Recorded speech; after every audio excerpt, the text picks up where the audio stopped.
Okay, talking about windsurfing and weather conditions and having to follow weather conditions to be able to windsurf in San Diego. You got to really kind of travel to where the conditions are good.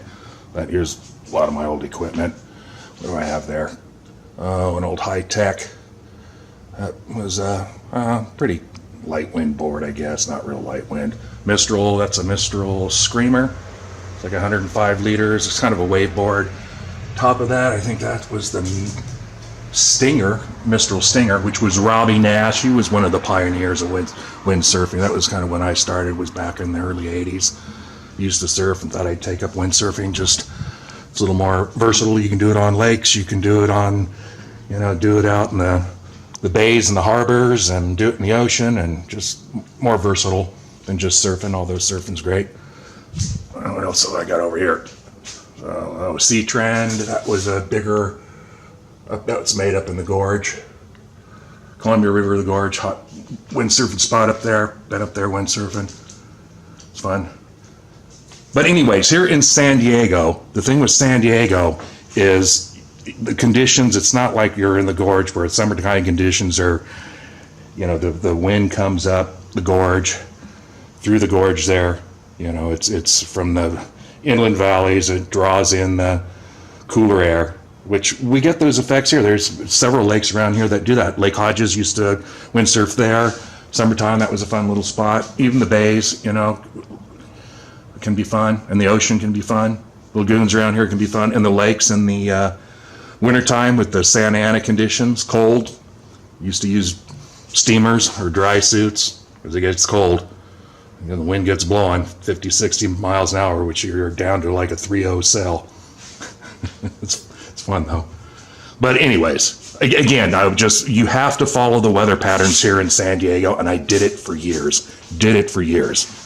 Back in the old days, the weather system supposedly spin off the North Pole here on the West Coast. That's the way we'd follow the weather. I'd listen to, there used to be a guy out of Chicago. I think his name was Skillet, and Chicago News, a local station there, and he actually did a really, really good report. He used to call him Skillet Head. Tom Skillet, I think, was his name, in Chicago. I think he's still on. Looked him up, but I'm sure he's just totally controlled. Was controlled back then.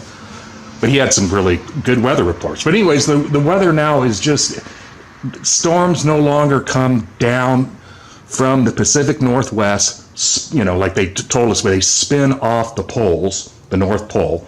Then the weather patterns would dip down, come down through San Francisco, Los Angeles, San Diego, and the further south, the less rain, and then work its way, dip down into Texas, and then across the United States. That was your typical weather pattern. And then behind it, building a high pressure, and then I would surf the inland lakes with the Santa Ana conditions in the fall and wintertime with the high pressures, and then windsurf the coast, with approaching storm or even during a storm, and then the blow off on the storm afterwards. And then after the storm blow off would come through, after a typical snowstorm in the mountains and rainstorm along the coast, and then it would build high pressure over the Four Corners, which is Utah, Colorado, Nevada, and Arizona.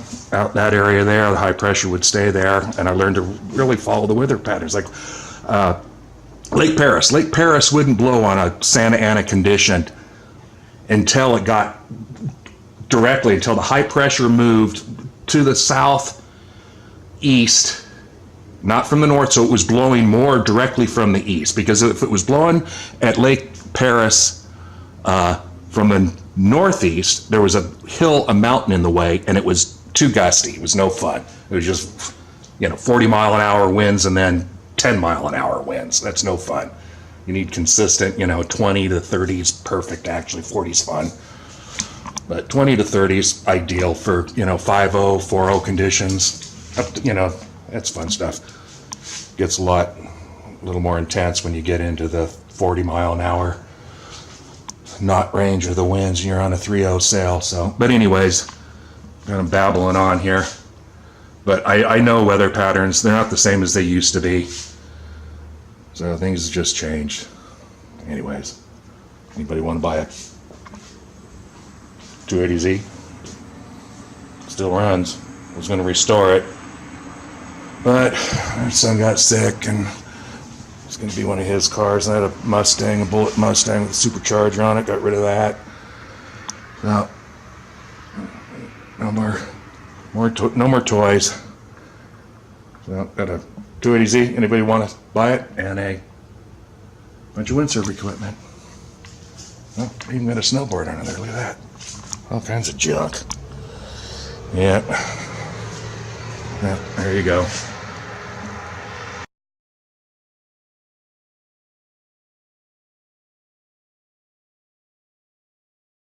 Okay, I'm just showing on my computer here the time lapses, and I'll conclude them in this video here. This one I did on this video right here, so it's in there when I was rambling on. But what I want to show here is how the clouds were moving from the west to the east, and the chemtrails were moving. Here's one coming right through right there, moving from the pretty precisely from the west to the east. And it's me bobbing around in there when I was talking about the helicopters. Watch me. But then here I did this one time lapse on Friday. But I want to notice here how these trails, and they were like laid, and they are like going completely, I mean, it's almost like a train moving along, and they're moving almost directly south into these hurricanes.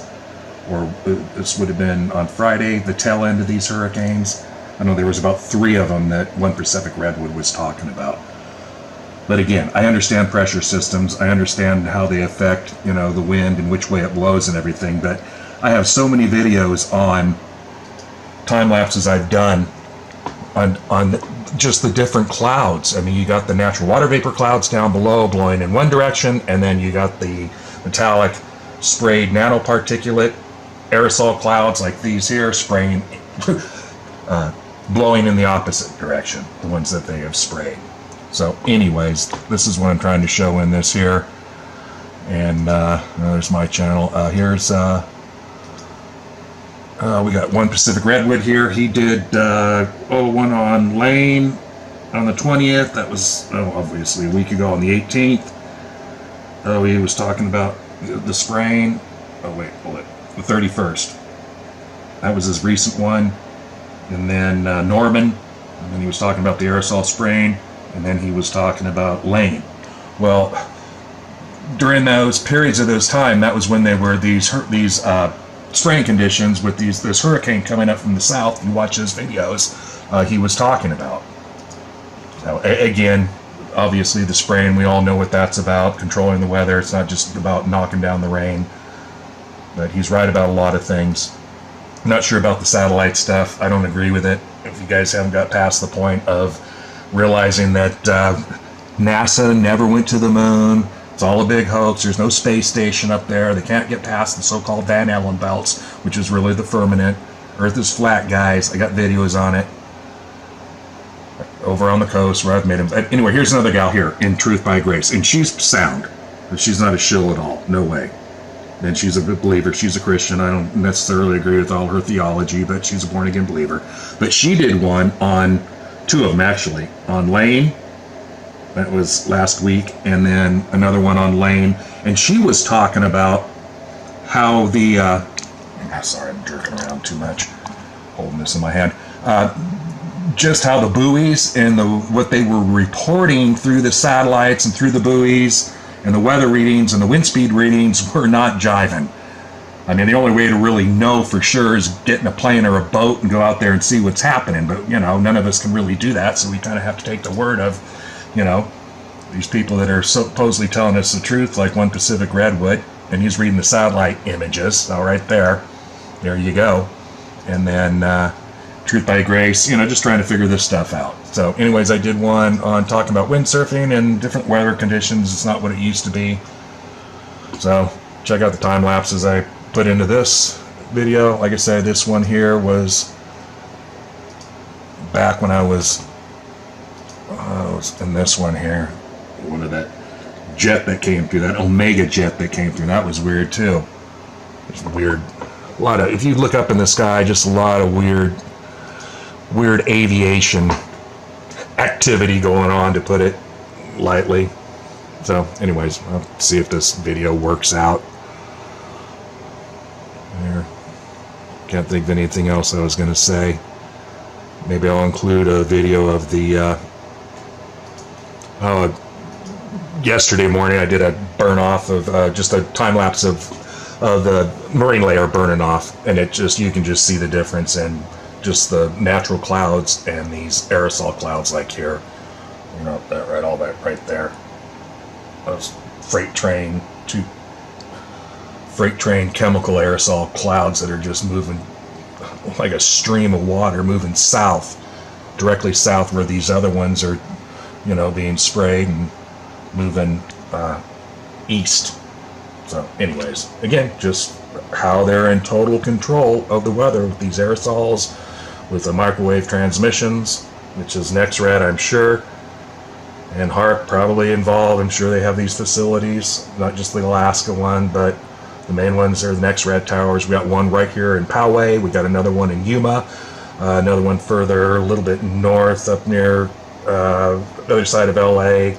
San Luis Obispo, I think, up there, that area has one.